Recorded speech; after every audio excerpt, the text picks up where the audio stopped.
I think they have more in common than people might expect. The idea that you find what an innovation is going to be, really stick to it, build a team behind that, have some setbacks and successes, kind of a theory of change. Now, my Microsoft work was when I was very young. I started when I was 17, and that was my primary focus until I was 53 when I made the transition. And for the early part of that, I was kind of maniacal. I wasn't married, no kids, I didn't believe in weekends. Until I was about 30, I didn't believe in vacations at all. So it was incredibly fulfilling to write the code and be hands-on, stay up all night. So for my 20s and 30s, I think the Microsoft thing was perfect. I didn't have the breadth of knowledge that would let me play my role at the foundation. I think it was good preparation. And then after I met Melinda, got married, started having kids, I was looking at the world more broadly, thinking about where the wealth should go. And I'd say they're equally difficult. You always know you could be doing better, that you should learn more, that building the team and thinking about things in a better way. So you see the positive results, but you always want to do even better. So let's talk about Microsoft for a moment. So you started that when you were in high school, and you were driven to be involved with computers. Were you alone? Were that many people knew about computers in those days? It was a fairly special time because computers, when I was young, were super expensive. And my friend Paul Allen and I actually snuck into places at the University of Washington where they had computers that weren't being used at night. And so we were fascinated by what the computer could do, but very few people were getting exposure. We had to go out of our way, and we were lucky that we did it all. And so then when the idea of moving the computer onto a chip that Intel would make, and that would make the computer literally millions of times cheaper than the ones we were using, so both more powerful and available to people on a personal level, then the idea of, okay, it would be very different. The software you needed, the way the industry would work. We were super lucky to be there when that was happening. So what did your family think? Did they say, there's something wrong with this young man, he wants to just do computers? They knew I was obsessed with computers, that I would skip athletics, that I'd go in overnight, that I'd leave the house sometimes when they prefer I wouldn't go work at night on these things. And so it was kind of considered a little strange. And the big moment was when I said, instead of going to part of my senior year, that I wanted to go work for a company writing software. So they were great about allowing that to be my hobby. So you went to Harvard and you dropped out. Have you ever thought how your life could be better off if you had gotten your Harvard degree? Well, I'm a weird dropout because I take college courses all the time. I love learning company courses and things, so I loved being a student.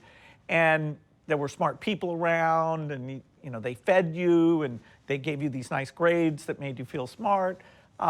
So I feel it was unfortunate that I didn't get to stay there, but I don't think I missed any knowledge because whatever I needed to learn, I was still in a learning mode. So in the early days, you were just a college dropout. You were very young looking. Did you get taken seriously by businessmen who were much older? For some people, that youth and geekiness was like, hey, should we trust them? That's so weird. We've never seen something like that before. So yes, we had to fight for acceptance. I couldn't rent cars. So I had to take cabs around because I was too young, and probably some people were a little tough. But then as we got a little bit of success, people were fascinated by this deep belief we had in software. Okay. So when Microsoft is moving forward, you decided to take the company public in 1986. And at that point, you are a billionaire. Yeah, close to it? Pretty close to it. Within a year of going public, I think. There's some Fortune cover that says the deal that made Bill Gates $360 million or some weird thing like that. All right. How did it change your life, or it didn't change your life at all? Well, that whole period of time was amazing because I was hiring people as fast as I could. I had brought in Steve Ballmer, who was very good at that, and he was helping out. we had a sense of urgency that we wanted to lead the way. There was this graphics interface thing with Windows that we wanted to do. So I was super busy. And the idea that I could hire so quickly and invest and build this worldwide company was fascinating to me, but I was really busy. So, if some friend had tried to call me, I wouldn't have had too much time for that. I was really into building this company. And I was going out and telling people about the magic of software, which was good for Microsoft, but also helping them understand the opportunities and the huge change agent that software and eventually software plus the internet would become. So I was having fun. It was amazing.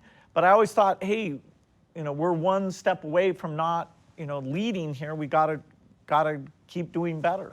When you had the famous IBM contract, you won the contract to produce their operating system. Why did they let you, in effect, own it and they had to license it? Was that a mistake on their part? Yeah, this is before graphics interface, when you still just have text on the screen. And so the software MS-DOS was a key thing. So it got to be more of a high-end machine, including this MS-DOS. They didn't see how big this machine would be, and their legal department didn't want to take responsibility for the source code. They had a fairly limited license. Right. And that we understood that this was a seminal machine and other people would do similar machines. So that was fairly advantageous to us. They didn't see the value as being in the software. Right. They thought that the hardware was the key and software was just a sort of necessary thing. So they had realized the vision we had, which was that software over time would be way more important than hardware. They would have negotiated probably a different deal. You have a fair amount of money for anybody your age at that time, certainly. Did you say, I'll go splurge and buy a nice car, I'll buy an airplane, I'll buy a boat, or you just didn't really care about that? I bought one thing that was a tiny bit of a splurge, was that my first car that I owned was a Porsche 911. It was used, but it was an incredible car. And that was actually when I was down in Albuquerque. And sometimes when I would want to think at night, I'd just go out and drive around at high speed. And fortunately, I didn't kill myself doing that. And what about Steve Jobs in those days? What was your relationship with him in the early days, and how did it change? Well, we were both there at the very beginning. The Apple I was a kit computer that Steve Wozniak designed, and he worked with Steve. And they came and offered it at various of these computer club meetings, and we went to lots of computer club meetings. So we were sort of colleagues in pitching the gospel of personal computing. We were kind of competitors. The time we worked together most intensely was after the IBM PC came out. Steve had a group, actually a small group at Apple, that was doing the Macintosh.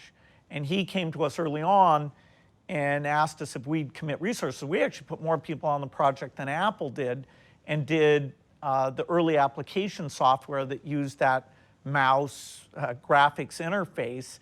And so it was a huge win both for Microsoft and for Apple when the Macintosh became so successful.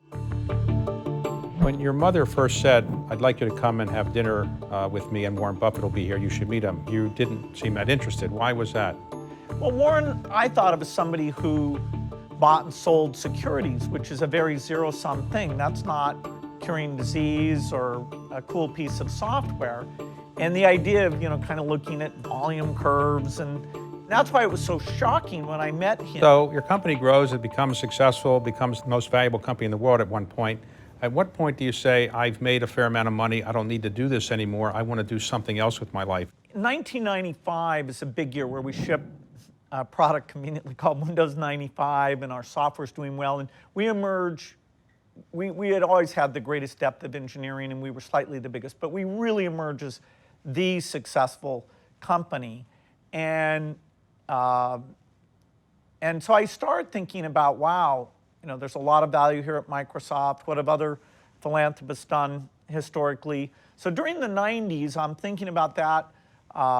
My mom tragically passes away in the same year as I get married in 1994. My dad is volunteering to help out, think about the philanthropy piece. So it was in the year 2000 that I put $20 billion into the foundation.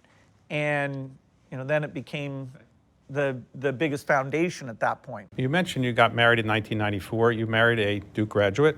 How did you have time to woo somebody when you're running your company, and how much time did that take? Well, she was an employee of Microsoft, and we had run into each other actually in New York City. We ended up sitting together in a dinner, and she's an amazing person, and kind of caught me by surprise how much that engaged my attention, even versus all this exciting Microsoft stuff I was doing. So we, dated on and off for about 5 years, and then decided to get married. So you have decided that your foundation would focus principally, but other things as well, but principally on health in Africa and K-12 education in the United States. Is that right? Yeah, health of all the poorest, but Okay. Africa's paradigmatic. So how did you come to those conclusions that those were the two things you wanted to work on as opposed to everything else? We talked about it a lot, so that's the decision that Melinda and I made. We wanted to take the greatest injustice in the world, something that we could make a huge difference in, and that's health. Now, we broadened that a bit by doing agriculture and sanitation and some other things. And then we wanted to take a cause that would help the U.S. Be as strong as it could, and in that case, trying to help improve educational opportunity is our big thing. You and Melinda go into the field. Why do you feel you need to go into the field in Africa or Latin America, any part of the world where you're giving away money, and actually meet people that you're giving money to and learn? Well, I've chosen to spend my time, and Melinda spends her time, building the foundation as an institution that really has an impact. And I get a lot of enjoyment. This is, how I've taken everything I've learned from Microsoft and the position I'm in, and helping to drive the strategy and go out and see what's going on with this work. That's my full-time job, and it's a wonderful job. Your foundation has a certain life. It's not a perpetual foundation. Is it, I think it's 20 years after either you or your wife, the last one to live, dies, that it would end? Is that how it works? That's right. The way that we're managing the institution and keeping it excellent and designing it to solve problems that can be totally solved. So we work on malaria. This foundation should be able to participate in getting rid of that. All these infectious diseases that so disproportionately hurt the poor and really explain most of the difference between why a poor child has a 50 times greater chance of dying than a child in a wealthy country. In 30 or 40 years, those problems should have been brought to an end. And whatever the new problems philanthropy should go after, the people who were alive then and picking great executives and building institutions to go solve, they'll do a much better job than we can just writing down a little guidance. So it is a limited time foundation. It's so different the way he lets there be a dialogue. When your mother first said, I'd like you to come and have dinner with me and Warren Buffett will be here, you should meet him, you didn't seem that interested. Why was that? Well, Warren, I thought of as somebody who bought and sold securities, which is a very zero-sum thing. That's not curing disease or a cool piece of software. And the idea of, kind of looking at volume curves, and it doesn't invent anything. And so I thought my way of looking at the world, what I wanted to figure out and do, and what he looked at, that there wouldn't be much intersection. And that's why it was so shocking when I met him.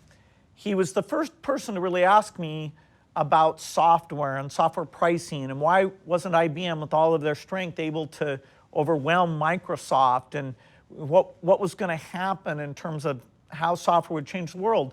And he let me ask him about, okay, well, why do you invest in certain industries, and why are some banks more profitable than others? And he was clearly a broad systems thinker.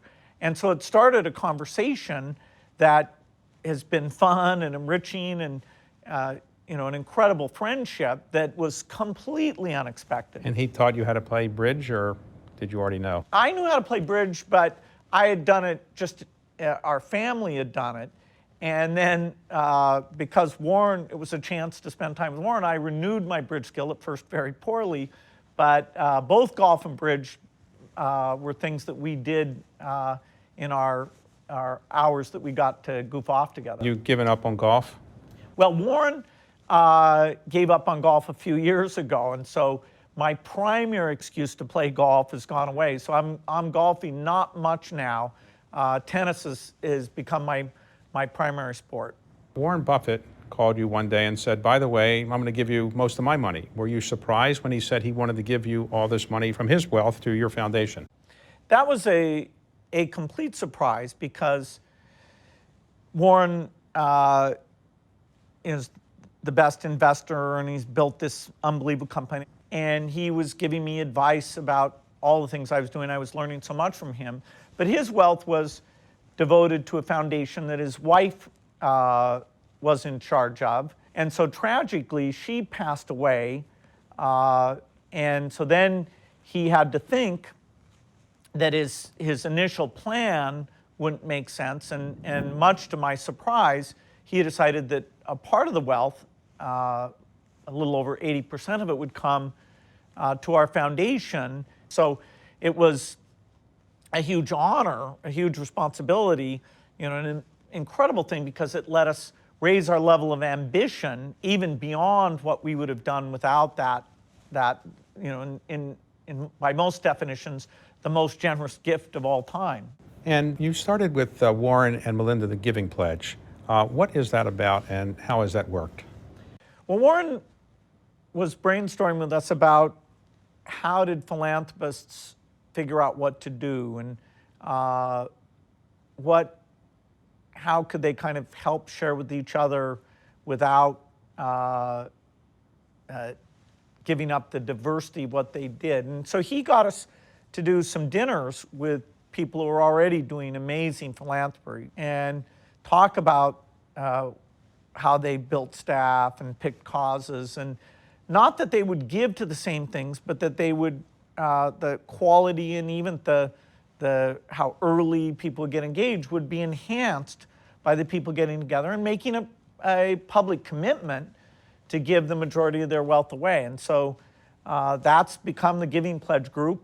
You're the wealthiest man in the world for 20 years or more. How does it affect your life daily? People come up to you all the time and ask for money, or they expect you to buy them things. You've gotten tired of it. You were doing Microsoft at the beginning. You were doing the coding yourself, and you would presumably know more about coding than just about anybody. But now that you have so many other responsibilities, when Microsoft develops a new piece of software, are you able to really talk to the software engineers in the same level that you could 20 years ago? Well, I'm certainly nowhere near as hands-on as I was when I would either write the code or look it over and hire all the programmers. And in my career, this evolution of being an individual performer, then a manager of managers, and then setting broad strategy, you have to get used to the fact you don't have as much control. But I try and understand enough about software that the trade-offs we're making about what features should we put in, what the basic design should be.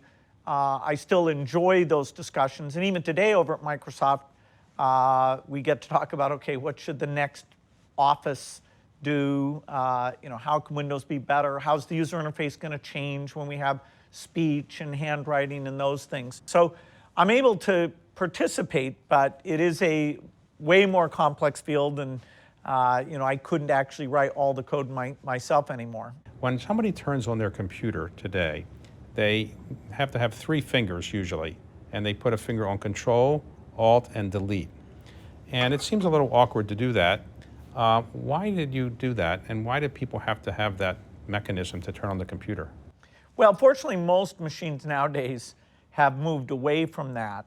But the idea that we knew that there was logic in the keyboard that could detect a truly unique signal that would bypass the software that was running so you could know it was really starting over. Clearly, that ended up being an awkward piece of user interface. If we had to do it over again, we wouldn't do it. It sort of was in the chasm between Microsoft and IBM that it ended up being that way. And it's kind of become the poster child of, hey, couldn't you have made this stuff a little simpler? We love this! We love Bill. So you're the wealthiest man in the world for 20 years or more. How does it affect your life daily? People come up to you all the time and ask for money, or they expect you to buy them things. Fortunately, people know that that wealth is dedicated to the foundation. And so if they have ideas that are in the foundation's area, infectious disease, improving education, then it's super interesting to have them talk to me or talk to those people. I have the benefit of being well known, so I can go out and meet interesting people and share my views and get a lot of attention. I'd say net that's a benefit. When I'm out with the kids, then it can be a tiny bit of a drawback that you may not get as much privacy as you'd like. But overall, my success has allowed me to get more done, build partnerships, meet great people. How do you deal with it when you want to go shopping, or you don't go to shopping? Oh, I go shop. I go out to the theater. And people don't come up to you all the time for selfies or something? They can, yeah, but that's pretty quick. And people are usually very nice about it. What about your children? Everybody who's wealthy, who has children, has to deal with how do you train your children to live with the wealth? How much do you give them? And how do you get them involved in philanthropy? Well, our kids are young enough that the key focus is helping them, enjoy learning, get a great education. All of them will pick careers that aren't related to software or philanthropy. They will strike out in their own direction and be great, in their own way, whatever it is they pick to do. So we've chosen that they'll have enough wealth that they'll never be poor or anything, but we're not going to take billions of dollars and have that define their life. The vast majority of the wealth is dedicated to the foundation. And so far, they're great kids, and they enjoy learning about what we're doing in Africa, and that may shape where they go with their lives, but it'll be up to them. When people look back on what you've done 20 years from now, 30 years from now, what would you like to have people say Bill Gates achieved? Well, I don't think it's important for me to be remembered specifically. I do hope that infectious disease is largely eliminated as a problem so that nobody's having to talk about it and people can focus on other issues. That would be a huge, great thing. If our work has helped improve U.S. education, that would be a huge, great thing. Most importantly are the people who really know me, my kids, that they feel I was a good father, gave them an opportunity to go create their own life.